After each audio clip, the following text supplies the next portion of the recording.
All right, good morning. It's Saturday morning in Berlin.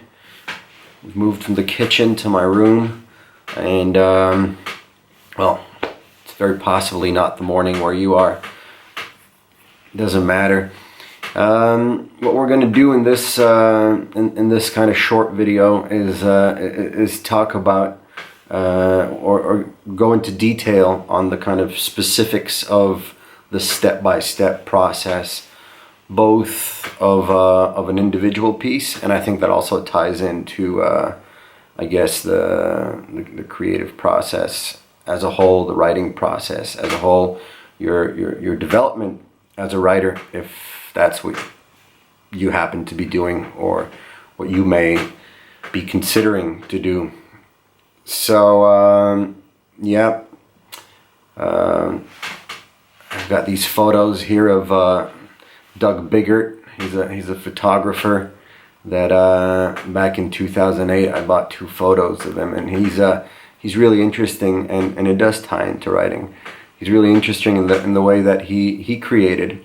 He basically had a full-time job, and on weekends he'd have this little Volkswagen Beetle, and he lived out in California, so he'd just kind of cruise on highways and pick up hitchhikers, and he'd get to know the hitchhikers, he'd get to know the subjects, and I guess after that ask them for permission, and wherever he would drop them off, he would then ask them the permission to take a photo of them. And of course the photos were very much, he tried to capture who this person was in this person he had gotten to know, and that was it. And he did some interesting work. And back in 2008, I certainly wasn't thinking of becoming a full-time writer, but there was definitely something about those photos that I liked the process of it. And I'd already started writing. I mean, actually, those were purchased in 2006. So by 2008, I mean, I got published the first piece called About Bernard. And to some extent, it was an autobiographical piece, because that's the easiest go-to kind of thing that we have as writers. It's our stories. We know ourselves. We're that hitchhiker that we pick up. And, you know, we don't have to ask questions. We've, you know, gone over it in our heads for decades. So oftentimes, once I think one understands that art is a language, that what you're trying to do, whether it's a photo, whether it's a painting, whether it's a written piece, a longer piece, a short story, a poem,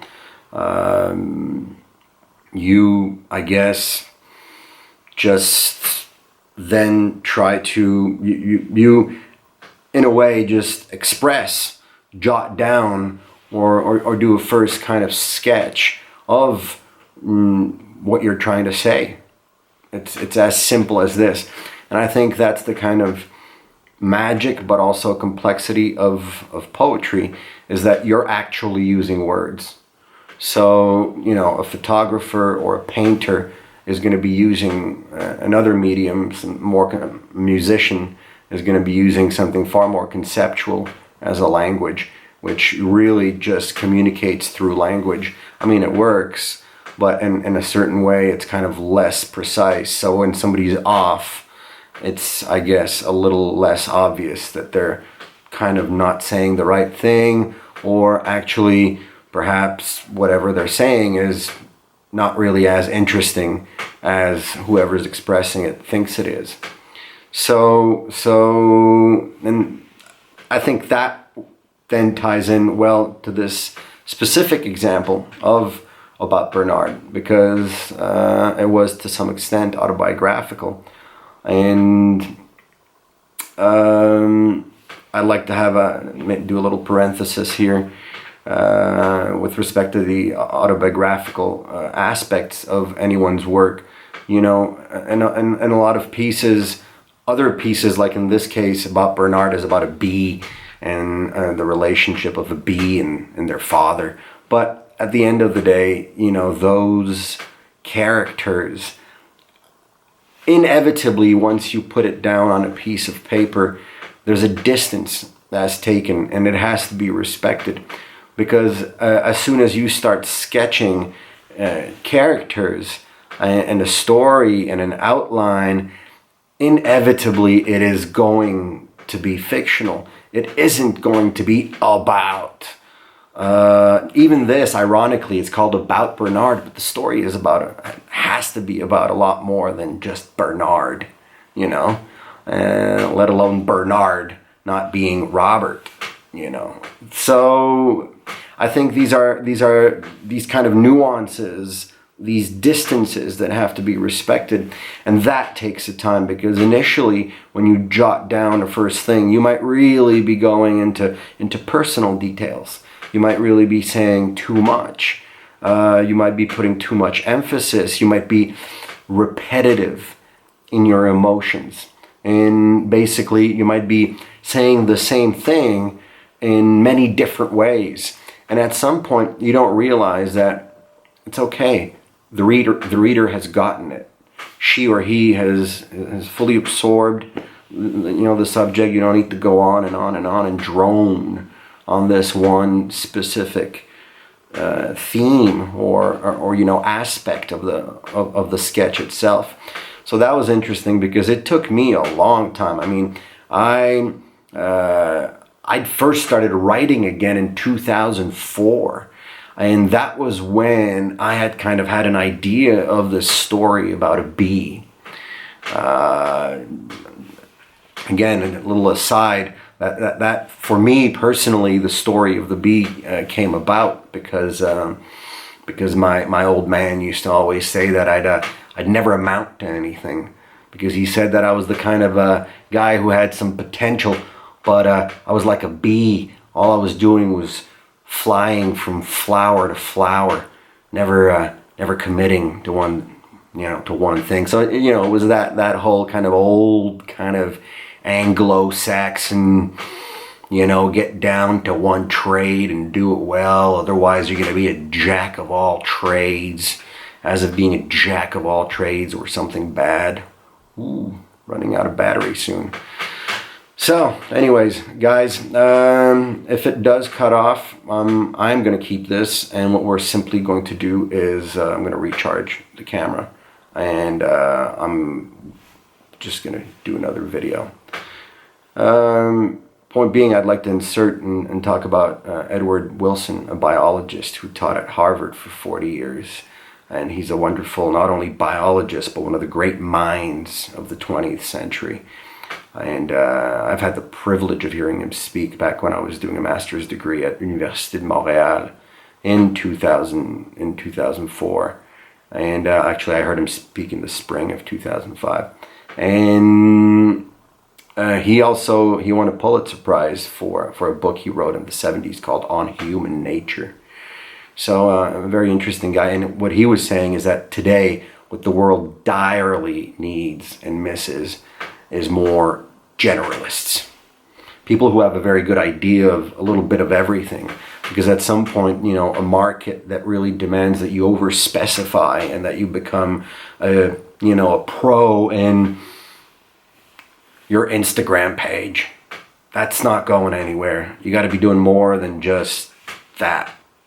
Or, well, I don't know, maybe I'm just being hard on, you know, some things that are kind of newish that I don't necessarily incorporate very well into what I do. But we get the idea, you know. One can say jack of all trades in a negative way, but generalist is also a very positive way of saying that. So I got this idea about a bee, and I wrote a story about a bee called Bernard. So, and there was the irony of it in the end when I called it About Bernard, because very clearly the story is not about. It has to be about more than just, you know, if it's a self-portrait, it can't just be about you. That self-portrait is meant for someone else to view and to kind of relate to. So that being said, 4 years later, after jotting down a first kind of sketch of it, I something clicked in my head, and I kind of understood that that's what you're supposed to do when you're writing, and this is what I want to do. And I'd read Rimbaud's his last work, which was very prosaic, and I thought, well, yeah, there you go. You can write these kind of flash fictions. There were some flash fictions getting published those days, in those years, 2008. So I sat down and I knew exactly where to rummage through my old papers in 2004. I knew what story I was looking for. And when I found it, I went over all of that first sketch made in 2004. And the only thing I kept was the name Bernard. The initial title wasn't, of course, about Bernard. There was just the name of the bee that I kept, and the story. I knew what the story was about, because that one you kind of carry, you kind of think over, you write it in your head over and over again. So basically I sat down, and then once I was ready to work, because I knew what I was supposed to do with that pencil or that pen or that keyboard, I kind of sat down, and it comes out.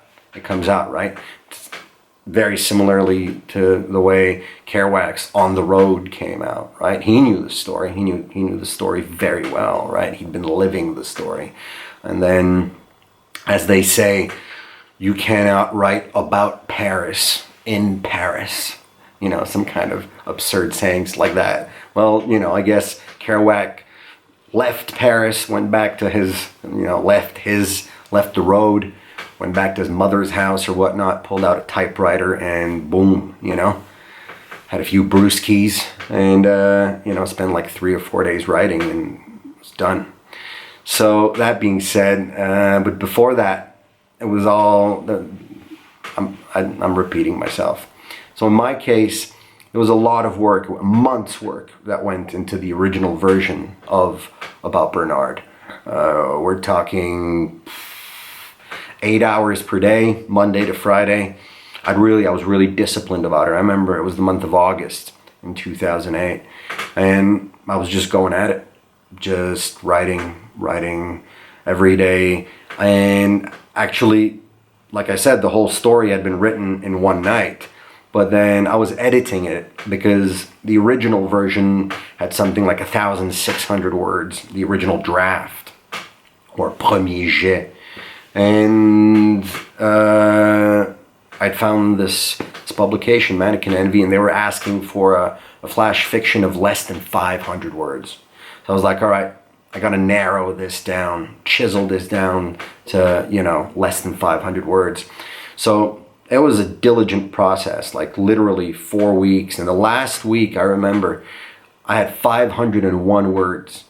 I had one word I had to remove, and I spent the whole week. I spent 40 hours rereading, and just, I guess at that point, it's the music. It's really the music of it. You want the flow to be continual. You want the meaning to be going where you want it to be going. Where you feel that it needs to go. And I ended up removing 2 words, and I handed in 499 words. Fast forward 2 months, or a month and something. In September, I get an answer from Mannequin Envy that said that they really liked my story, but I think I've already said this in the previous video, there's a radical edit. And the editor removed more than half. So here I had toiled at this thing, and she made it better. It was actually considerably better. I mean, I got it, I was shocked, I wasn't happy about it, but then 3 days later, I kind of put it aside. 3 days later, I looked at it again, and it was a lot better, because there was less of that emotional repetition. There was, the emphasis that needed to be there was there. And so that's how that one piece happened. It got published, and it did well. I got some good feedback. Somebody in India wrote back and said some nice things about it. So I was I kind of knew that I could write, or I had friends who said, "Hey, you really write well." But at some point, it's nice to get other people who say so. But this video isn't about that. Yeah, so I think there's a lot that we can take away from here. In the end, we have an editor, so an outside person who does come in, a trusted person who does come in and who really is that, buffer between yourself and a reader, between, your work and its final version. But as you can see, there were different stages from 2004, when at the end of the day, there was an idea that was born, and something I wanted to do. It took another 4 years before I knew how and why. There were parameters after that set by a publication that specifically were asking for, sometimes it might be a deadline, sometimes it might be a number of words that you're working with. And yeah, there's a whole lot of work that goes onto it, and then you also got to put your pride aside. I'd like to somebody recently talked to me about Raymond Carver's work. I like some of his work as well, and they were saying that basically he was working really hard at his stuff, and writing and rewriting, and somebody said, well, I like your writing, we can market it, but we have to edit it in this way. And they edited it in a certain way. But for all we know, so basically I'm just playing devil's advocate here, because for all we know, and most probably, there was that something in Raymond Carver's work that was already there before the editing. And so the edited work became more market friendly and, got Raymond Carver some notoriety, and got his work out there. But nonetheless, recently, a couple of years ago, Carver's work came out again, but in the original, unedited versions. And some people were saying, this is actually says something different. It presents us with a different kind of Carver. So who knows, sometimes it's, I don't know what to say about that, because you've got, I guess, what we know from, from works of art or works of writing that have stood a test of time is we know the final version of it. But it is nice when, I think the conclusion to be drawn here is that when you as a writer have really done your homework, so that you are satisfied with the piece or satisfied with an edit. In my case, I'm happy with what happened to about Bernard. So, but I think Carver himself was not very happy about what had happened to his writing. He thought that something kind of essential had been removed from it and whatnot. So I guess that's also very important. You wanna be able to take your time, and I guess that's why writing poetry or writing is super tough, because taking your time sometimes means putting something on a back burner for 10 years. And that doesn't mean, somehow you have to stay on track, and even if you're doing other jobs or raising a family or something, you're thinking about it, you're working on it, but you're not ready yet to mention it. Foster Wallace committed suicide in I think September of 2008, and he famously said that when it comes to something serious, writers have to live a little bit. You have to have a good general idea of what's going on if you're going to tackle big serious issues. And he says, he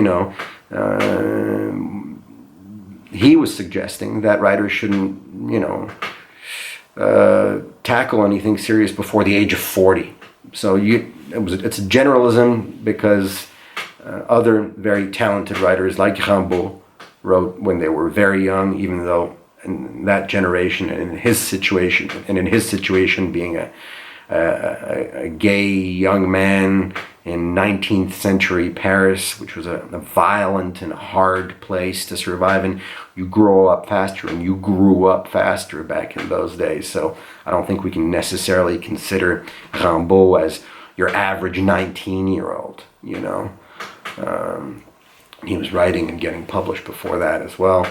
I think Scott Fitzgerald is another good example, though you could maybe argue then that at the end, you know, at the end of the day, if you look at The Great Gatsby, it doesn't really, it kind of skirts on some, touches on kind of a beautiful lightness of youth, but doesn't necessarily attempt to express very, deep things. And it's a beautifully written story because he was very talented.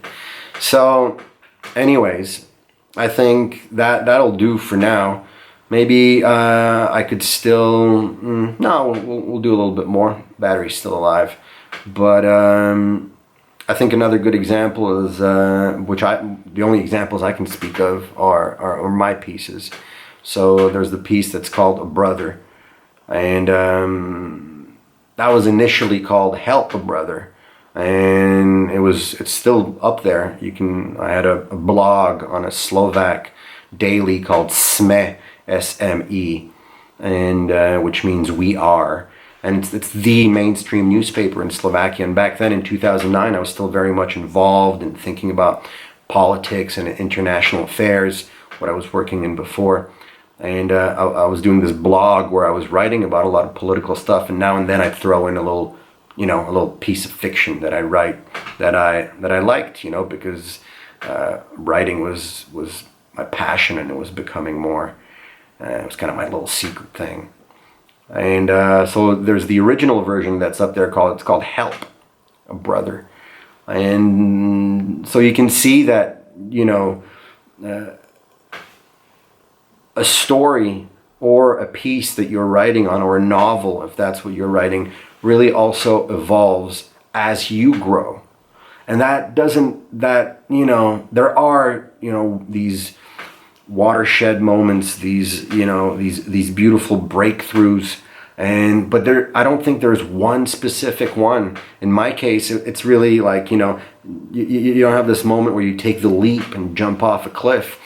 Those cliffs end up being just little cliffs, like a kind of stairway, like a kind of stairwell, because I remember taking an important plunge in 2002 and 2003, then in 2005, then in 2008, another one, then another important one was taken in 2010, and then in 2012, and then so, and every single time, especially I remember the one in 2012, I really felt like this is it, I've taken the plunge, there's no turning back now, and that worked for some time. I remember I was working with a musician back then, this Welsh guy. I'm not going to say his name. Actually, my collaboration with him Monday is on Robert and the Cavalry. But I'm upset. I'm disappointed with him. Just want to say this. It's a little aside. There you go. And that being said, we did some great work together. And at that time, I remember texting him, going, "Man, whatever I write these days feels like a poem. I can fucking write anything." And it's just all coming out of me. And it was a wonderful time. It was a really productive year for me, where I did a lot of sketches from which other good work stayed. I was very confident. I was feeling good about it. But then again, just 1 year later, there was another kind of moment where I felt, oh, this is amazing. And then things got complicated. So and I think your story, your piece accompanies you in how you're going to shape it, and what you're going to say, and what you feel is necessary to say. So Help a Brother has had, now the final version is called A Brother, but it has had, 7 or 8 different versions that I've attempted to publish or send in to different places. So, and once again, I'm happy with it now. I've made changes to it because, first of all, it does address the important issue of race and racism, which is absolutely real, and unfortunately still very much today. Oh, battery exhausted.